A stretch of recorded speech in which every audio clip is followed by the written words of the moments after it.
Men Börbayev Sultan Apiyevich Kırgızstan Paxtaçılık Tajriba Stansiyasının Dihqançılık, Agrokimiya jana Ösümdür Korgоо bölüm başçısı bolgan getiren.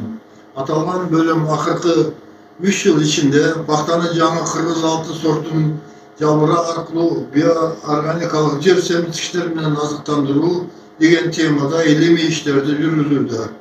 Кыргыз Республикасынын Түштүк Кореянын Калпия Кейчи компаниясы менен биргеликте Сага аттуу органоминералдык жер семирткичтер чыгарылган.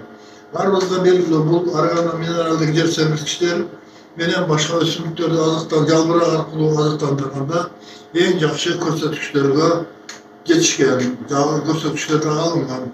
Бирок анын пахтага болгон таасири аныктоо боюнча бүгүнкү күнгө чейин изилдөөлөр жүргүзүлгөн эмес. Ошондуктан анын пахтага болгон таасирин аныктоо боюнча бүгүнкү күндө ушул пахтага болгон таасирин аныктоо бүгүнкү күндө талап болуп калды. Жогоруда аталгандардын негизинде Кыргызстан Paxtaçılık Tajriba Stansiyasында атайын илимий изилдөөлөр жүргүзүлгөн.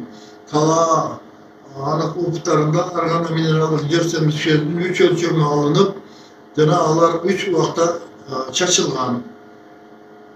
Пахта 2 жалбырак болгондо, пахта гүлдөгөндө жана пахта түшүм жыйноо учурунда. Талаачылыкта коюлган опуттардын делянкаларынын узундугу 10,4 метрге барар. Туурасы 4,8 метрге, ошондо көлөмү 50 метр квадратка барар болгон. Ар бир делянка 4 жолу кайталанып жүргүзүлгөн, опуттар жүргүзүлгөн. Жүзүндө атайын иштелип чыккан ыкманын негизинде жүргүзүлүп, 3 жылдын ичинде төмөндөгүдөй жыйынтыктарга келген. Биринчи, органоминералдык жер семирткичи Сага менен жалбырак аркылуу азыктандыруу негизги азыктандыруу болуп эсептелбейт.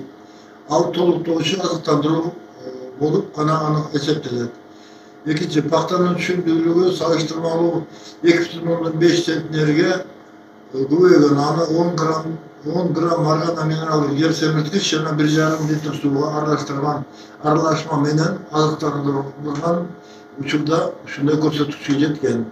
Ошол учурда пахтанын буласы чыгышы, пахтанын буласынын чыгышы 8,7% көбөйгөн. Пахтанын